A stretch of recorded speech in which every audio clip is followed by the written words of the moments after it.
Hello there, my lovelies. This is Brady, and today I have the weirdest, just absolute most bonkers recommendation for you. I mean, seriously, this one is way out there, and I guarantee that you've heard nothing about it, so I can't wait to show you. Let's check it out. Reviews versus the world.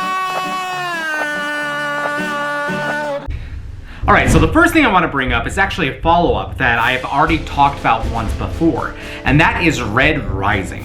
Now, the last time that I talked about this on the Geeky weekly wrap-up, I actually was only just barely starting the book. But now, I have finished the entire trilogy. Now, that, of course, is a very fast read. That's a very fast turnaround time frame here. And there's a reason for that. These books are pretty good. They're a lot of fun. And they really try to push the boundaries in a lot of ways of what you would normally expect from this type of book. And it's interesting that, once again, you know, my expectations were shattered as I went through this novel. And, you know, what started out as just being kind of like Hunger Games on Mars ended up being something much deeper and more different, and didn't actually feel like a ripoff in the end. Let me put it this way. While I love so much about this, and I would highly recommend it to everybody, but there are a couple of little things that just didn't quite work for me personally. First of all, there are a few tropes that Pierce Brown uses in this book that didn't work for me just because of how often they were used. The number one thing, this may be a spoiler, but as it starts happening more and more, you'll realize it's going to keep happening, and that is specifically the theme of betrayal from your best friend. It happens over and over and over and over and over and over and over. We get it. We get it. Nobody in this universe is trustworthy, and you're really trying to just hammer that into our skulls.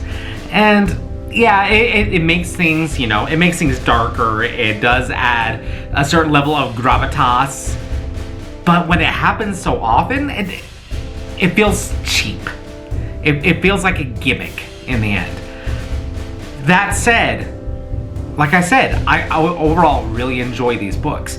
It has a lot of political intrigue that I enjoy from my novels. What I didn't enjoy quite as much is the way that Pierce Brown writes his action. Maybe this just is because I'm such a huge Sander fan. That means, you know, a fan of Brandon Sanderson. That when it came to an author who can't really nail the moment-to-moment action like Sanderson, it falls short for me, and the action in these novels fell short. It's the way that I would describe it is it's like the moments, the hits, the hits hit hard, but they don't connect very well. You never have really a good idea of who is where doing what in a battle, and that's something that you really have to nail when you're going for action. That said, once again, I highly recommend these books. It is kind of a recent obsession of mine, and I'd recommend it to everyone. Go check it out. Alright, so the next thing I want to talk about is Plants vs. Zombies Battle for Neighborville. Now, you know that I enjoy the Plants vs. Zombies Garden Warfare games. One of my most popular videos on this channel is actually my video where I compare Garden Warfare 2 against Overwatch. And surprisingly, Garden Warfare 2 actually came out on top in a lot of ways. And so I've always wanted to get into the third entry of the series, which is Battle for Neighborville, but while my kids got into it a little bit because it was on Xbox Games Pass, I never did. I just couldn't find the time at that point. But once again, we see this story over and over and over with me, and that is, if you want me to play it, put it on the Switch, and then I'll play it. And guess what? That is exactly what EA did. They put Plants vs. Zombies, Battle for Neighborville on the Switch, and I have been playing the heck out of it. And it is a blast. This game is good. It's very well made. Do I like it as much as Garden Warfare 2? No, not necessarily. But what I do enjoy is I love how they take that idea that you had in Garden Warfare 2 of kind of the hub area where you can really just kind of explore and have fun in this hub and, you know, find lots of little secrets without actually even going into multiplayer matches, without, you know, doing your standard team deathmatch sort of battles. And, you know, I really enjoyed that. And with Battle for Neighborville, what they did was they took that concept and they expanded it into this whole single-player experience that I really am enjoying.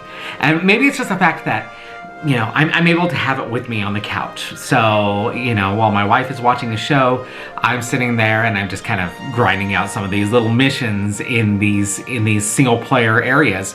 And of course, you don't have to do it single player. You can take it online, and you will see other people running around doing the quests. You know, kind of Destiny style a little bit, and it's fun. It's a lot of fun. I think that mechanically, some things are not quite there on the level that they were with Garden Warfare 2. It's like they tried to do too much with this.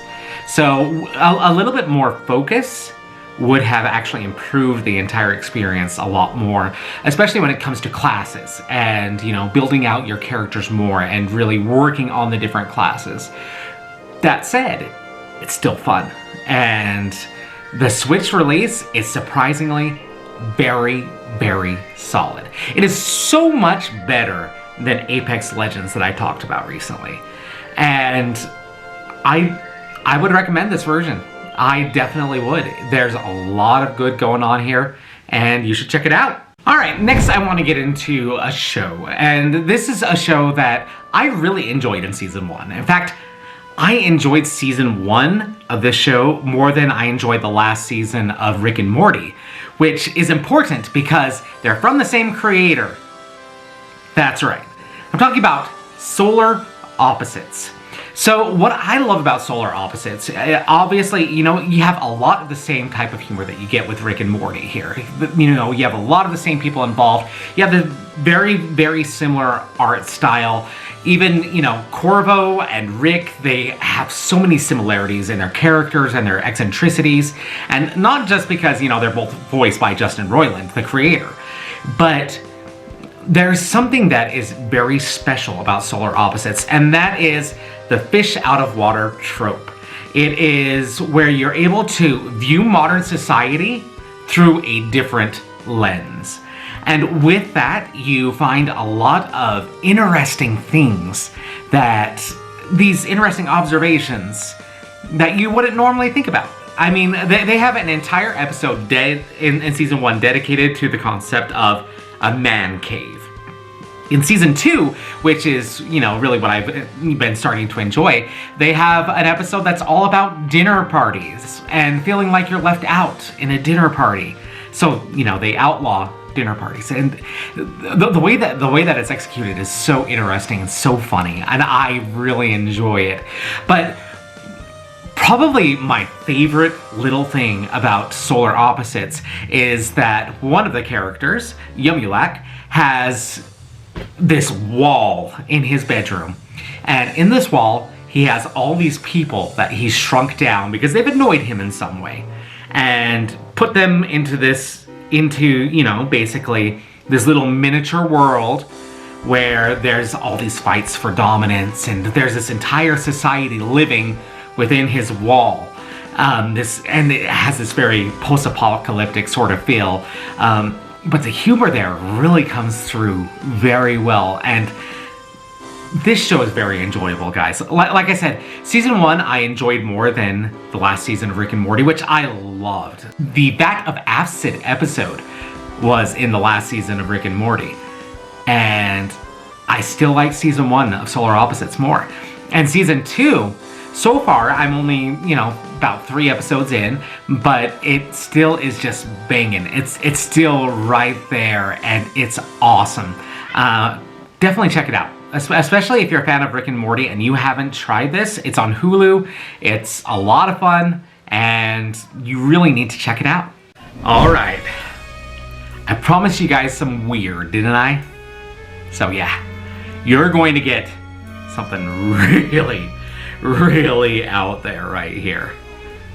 So before I get into exactly what this is, I'm going to explain a little bit about me and why this specific thing hit me personally in the way that it did. So 3 different aspects of my life that you may not have known.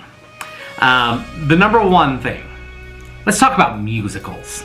So I have been doing musicals and theater my entire life. I've always enjoyed the stage. You know, I am a musician, and so I love to sing. And of course, you know, you see this, you know that I'm full of the theatrics. And so of course, you know, I was one of those theater kids in school. And so musicals are always something that I have enjoyed doing and I've enjoyed watching. And in fact, I actually met my wife doing musicals. And so it has a very special place in my heart. Okay, so there's portion 1, musicals. Okay, so keep that in mind.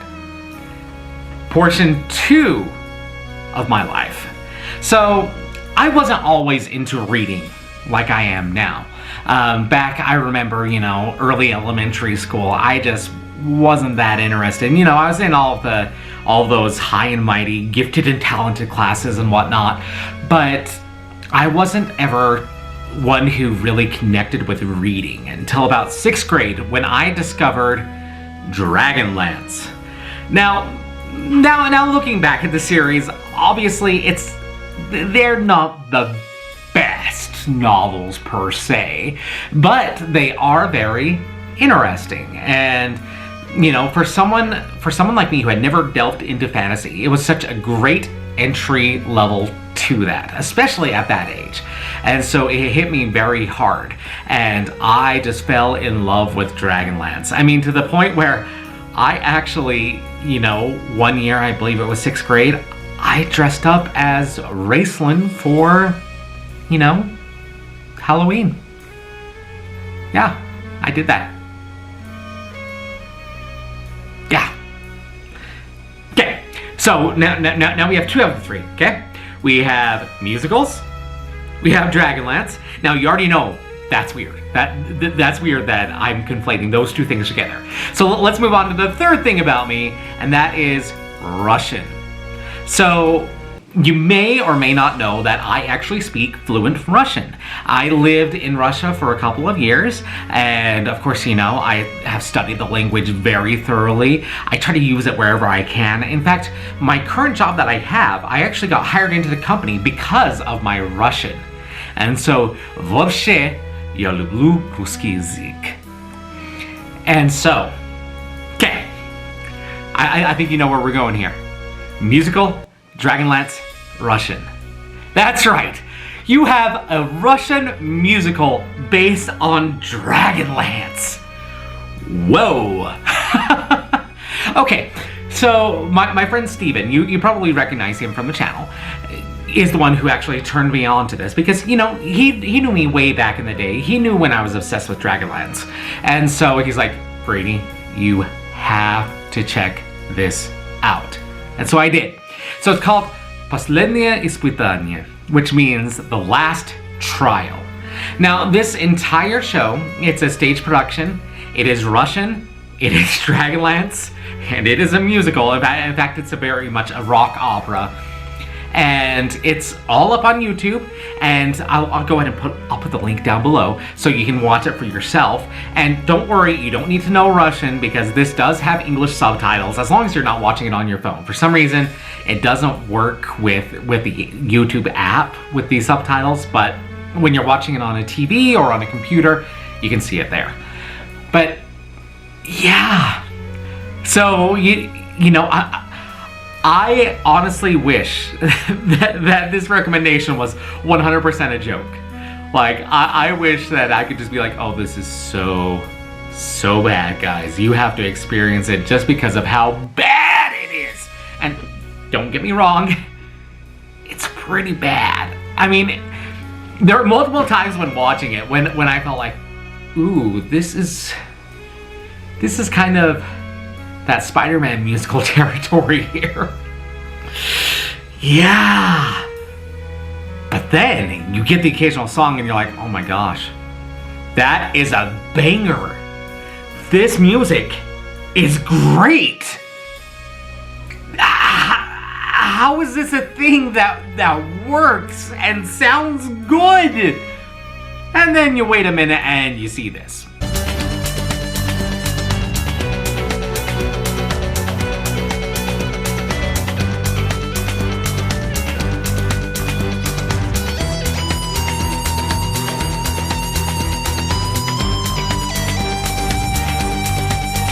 Yeah, so that's really what it is. It's just kind of goes in between, you know, being awesome and being terrible.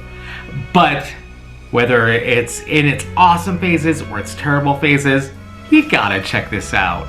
Especially if you fall into any of those three categories, you know, musicals, DragonLance, Russian, you gotta look at it. And even if you, and especially if you combine a few of those, or if you're one of those weirdos like me that for some reason all three hit for you, you gotta check this out. Последнее Испытание, это вообще. And that's it for this week.